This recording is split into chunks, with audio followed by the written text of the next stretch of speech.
मुलगी व्हिडिओ करतीये आणि हे बघा इथं माझे मम्मा पप्पा जेवत बसलेत आणि हे बघा इकडं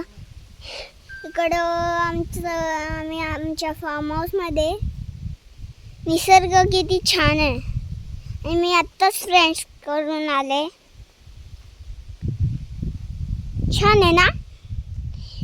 आणि ती आता खूप छान नवर आहे इथं बाहेर जेवायला.